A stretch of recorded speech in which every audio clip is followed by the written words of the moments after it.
Hello, my name is Janice B. Gordon, and this is Scale Your Sales Podcast. Welcome to Scale Your Sales Podcast, listed number 9 of 43 podcasts for every sales professional. I am Janice B. Gordon, the Customer Growth Expert, awarded RevTech Strategist of 2024.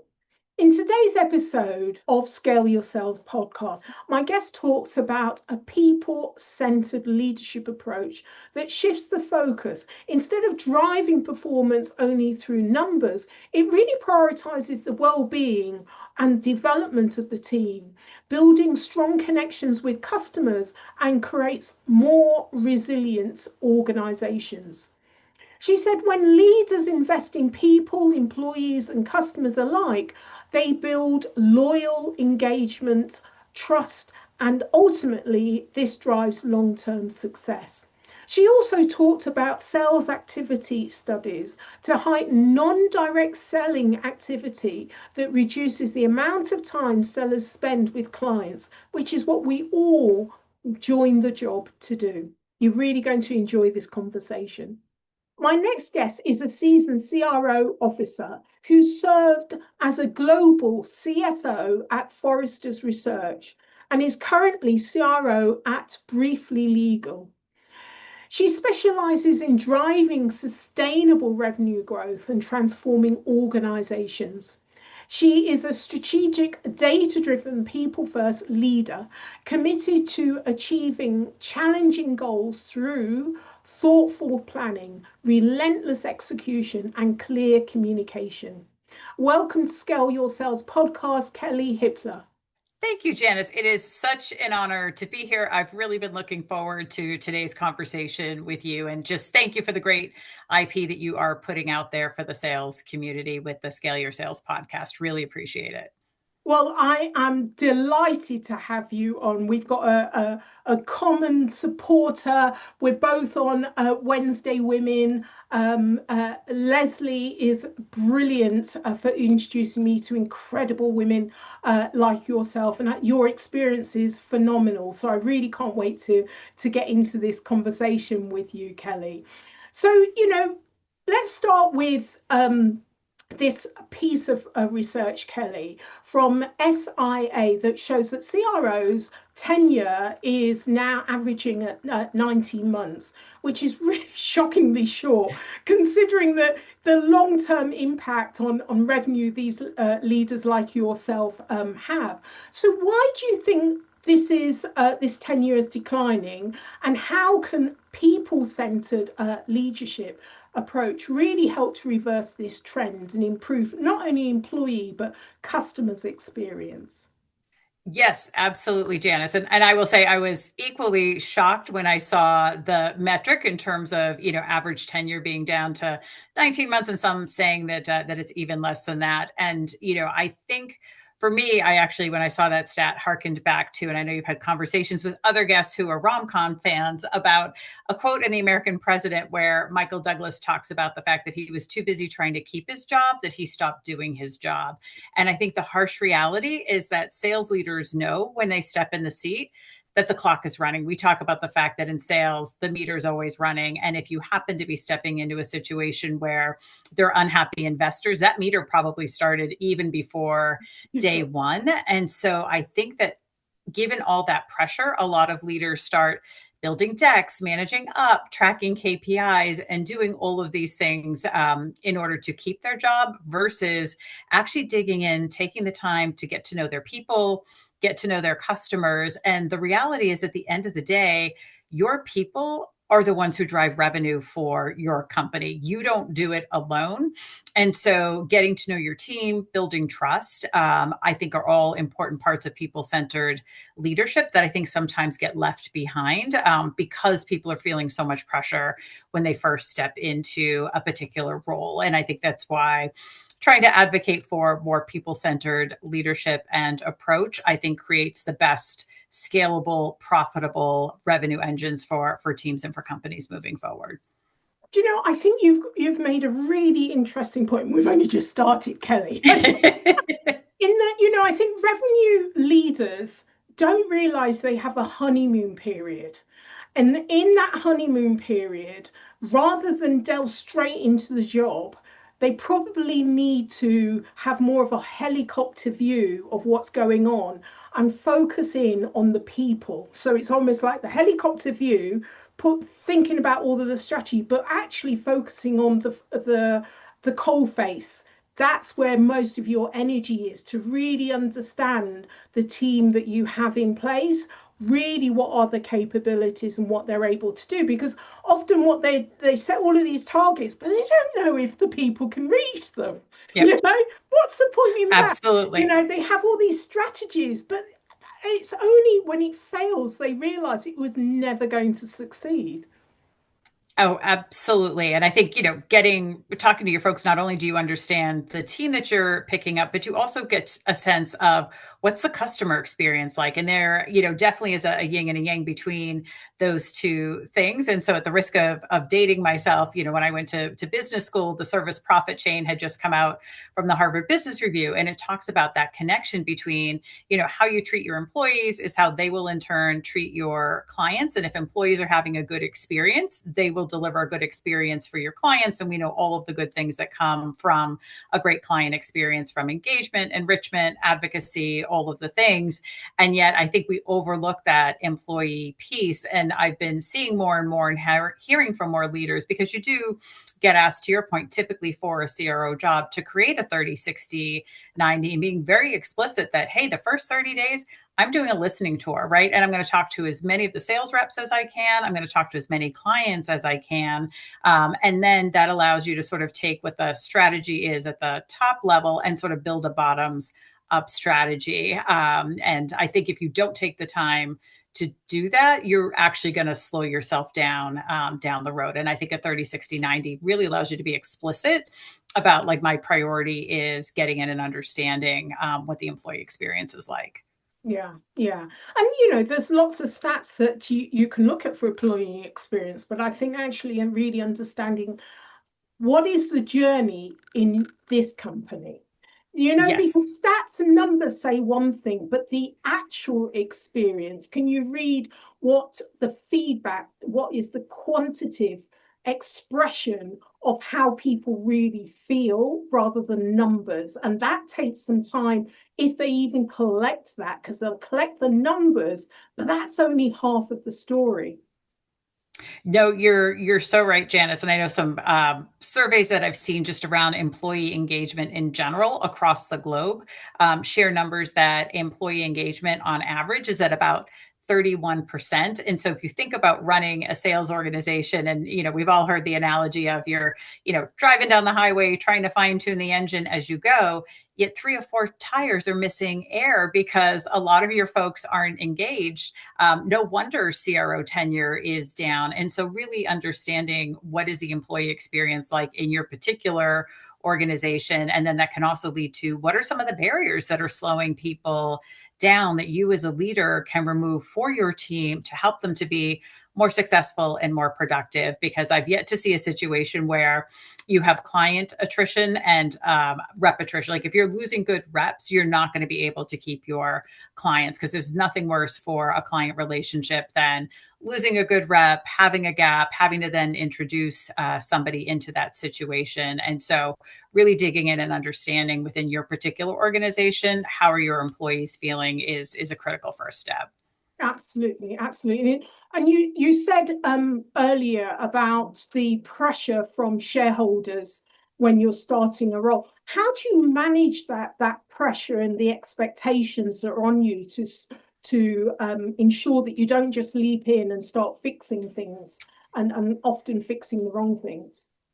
Yeah, that is a great question. I think it's really hard to sometimes either push back or maybe even just sort of educate, because I think one of the things that you come to learn over the fullness of time in sales is that there's a big lag between, potentially when you hire somebody and when they're actually going to contribute to bookings, et cetera. And so I think using data to educate other stakeholders around what is it going to take to get to the ultimate outcome that you're looking for. And having been at Forrester Research, was very lucky to have a bunch of different models and frameworks that we could use. And we literally had built a bottoms up capacity model that would sort of tell us like, hey, if we want to increase bookings by X% in the upcoming fiscal year, we actually have to start hiring 6 months in advance. And this is the training and the ramp time. So I think it's an opportunity for a CRO to use data and the physics around a sales business to educate your stakeholders as to what is possible, so that you don't overcommit just because you want to get the job, and you can help sort of level set some of those things and let them know, like, these are the KPIs that I'm going to be measuring.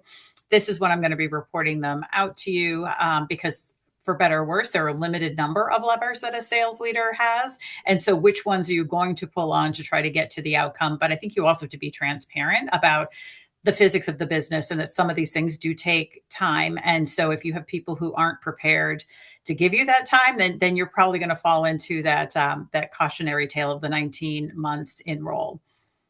Yeah, I mean, there's so much I want to dig into. It's such interesting points, because let me pick up on the kind of the sales organization and the leveraging the sales operations with the company revenue goals.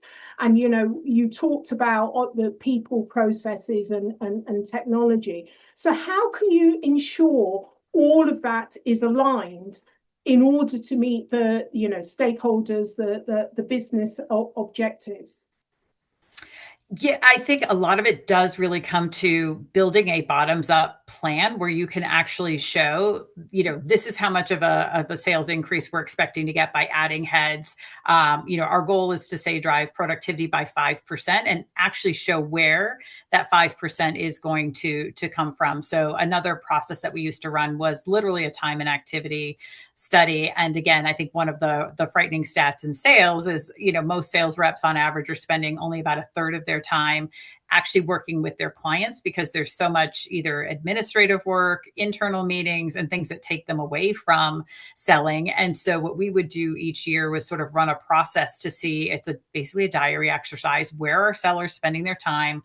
What is slowing them down? And then we would put projects against those areas that were creating the most inefficiencies for the team, so that we could credibly say, we expect to get an increase of this amount in productivity because we're doing these different projects, as opposed to we're going to get a 5% bump in productivity just because it makes the math look better, which I think is sometimes what happens in a planning process. But literally tying those productivity increases that we were getting to specific programs or projects, whether it was an enablement project, whether it was a new technology that we were implementing, but actually being able to point to a specific project that we were doing to actually help make the sellers more productive versus just plugging numbers in a spreadsheet to get it to roll up to where you were asked to get it to. I mean, it's interesting because we're no longer in a period of growth at all costs. You can't just add head count in order to get revenue anymore. Each person needs to, be accountable. However, the historic stats are that perhaps only 50% of your team are achieving targets, and it's been like that for the last 30 years. So there's something going seriously wrong, and it's more research, as you have laid out, by various companies, whether it's CSO, Salesforce, or McKinsey, agree with what you say is about 28 to 39% of time is on admin and not actually on revenue counting activity, with the customers. So there's an awful lot of waste in the system that's been there for a long time. How are we going to resolve that?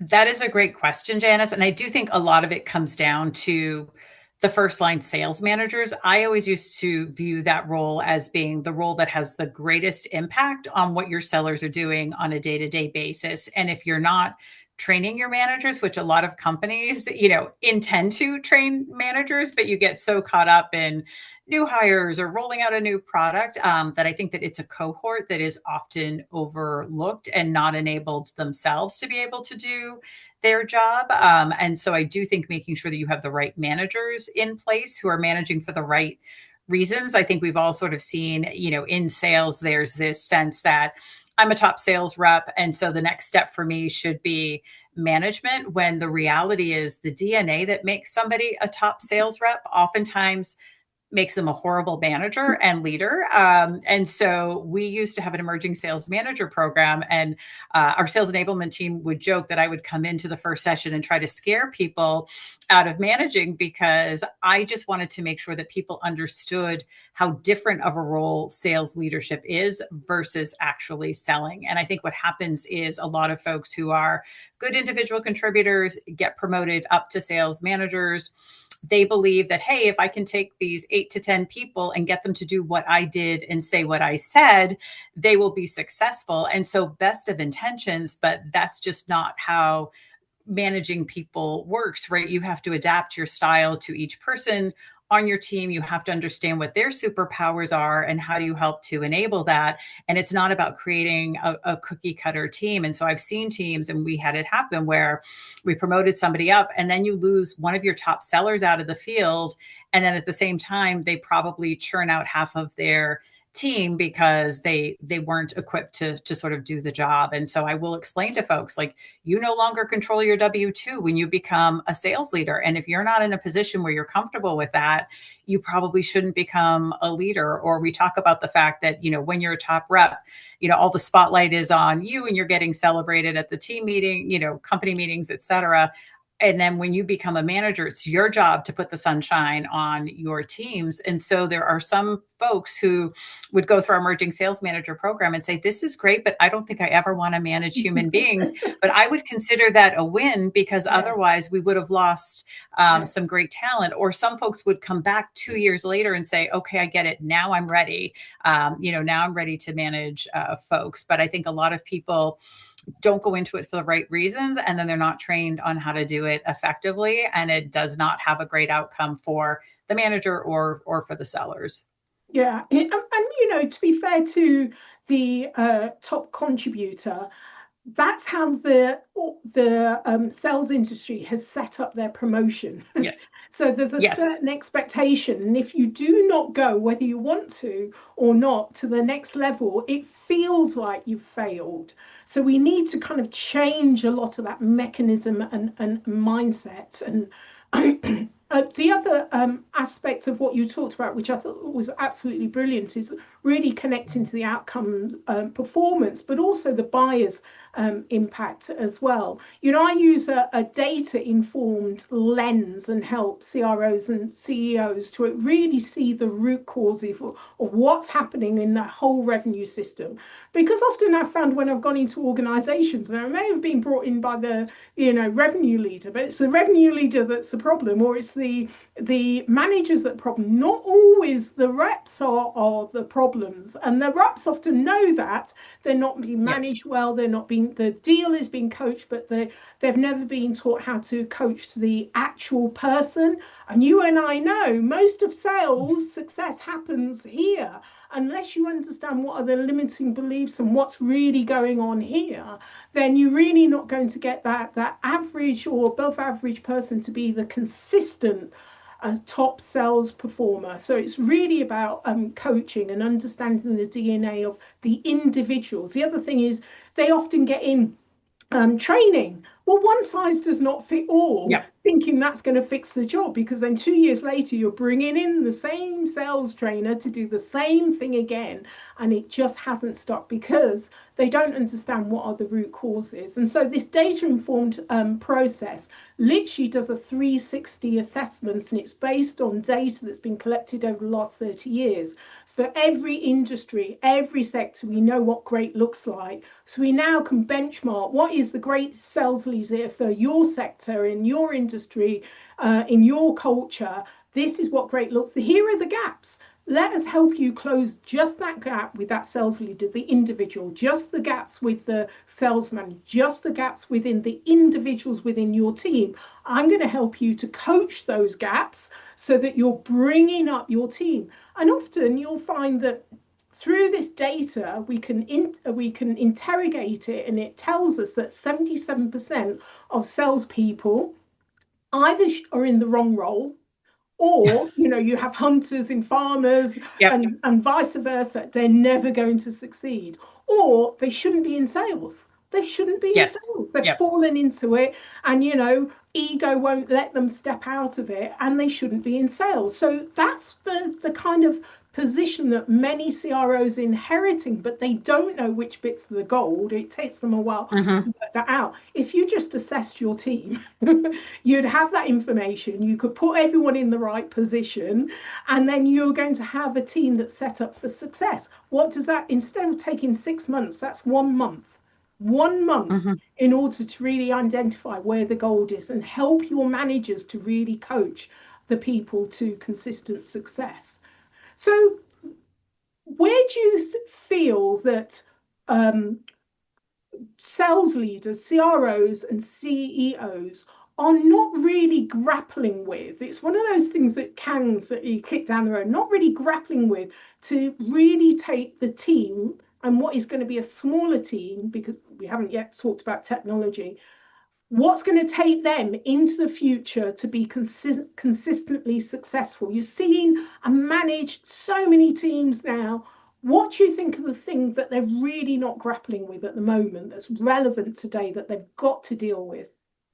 Yeah, I mean, I think a lot of it really does come down to, putting their people first and thinking about technology and obviously AI being the big one as a way to help make their sellers more successful versus can I replace people or can I reduce heads? Like, yes, I think teams will be smaller, but hopefully they will be more productive and more successful. And so looking at these tools in terms of how do they work side by side with our team? How do they take some of that administration off them? How do we make our teams smarter so that they can have better conversations? Because we know that clients are spending less and less time with sellers. And so how do we make sure that those are great moments of impact? Or also, I think still a lot of sellers are single threaded in organizations and they have their one point of contact and everything's great until that person leaves and there are no other relationships. So, how do we leverage technology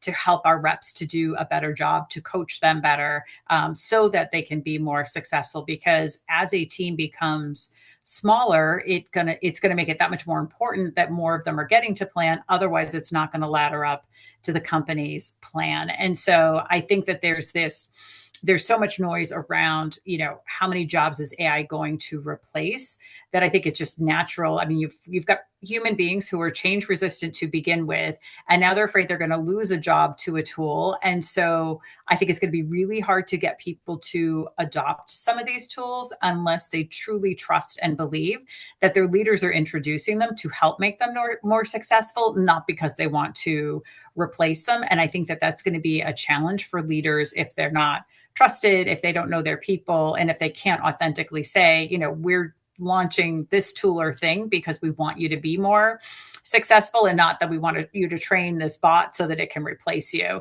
And so I think that that's one place where there's going to be some rub. And I think there's going to be struggles with getting folks to adopt AI when there's fear that they're going to lose their job to the AI versus, hey, this was brought in to help me to do my job better and hopefully in less time. So I think that's going to be a big management challenge coming up on the horizon. Yeah, I perhaps have ChatGTP and many others open constantly, because anything I can do to save me time and energy, just deeper, better research, it quicker, so that I can Yes. do what I love to do, which is talking to amazing people like you, to speaking to my customers, and really having the ability to do more critical thinking and thinking out of the box. So I think the more you use it, less you see it as a threat and more of an enabler. And it's really just kind of getting people over that hump. And even without AI, we know that the economy is really challenged. And I can't see, I don't know about you, Kelly, I can't see a time where it's going to be as it was 10 years ago or even 15 Yeah. years ago. I think that ship has sailed. So there's always going to be economic challenges because we are a global economy and we're very integrated, even if it's not in your home market, there's going to be something else that's affecting you. So because of that, because we're economically challenged, even if it wasn't for AI, we're having to look at, what are our cost centers? What are the most expensive costs within our business? How can we make sure that we are working most efficiently and lean in order to make sure that we do have a good future going forward?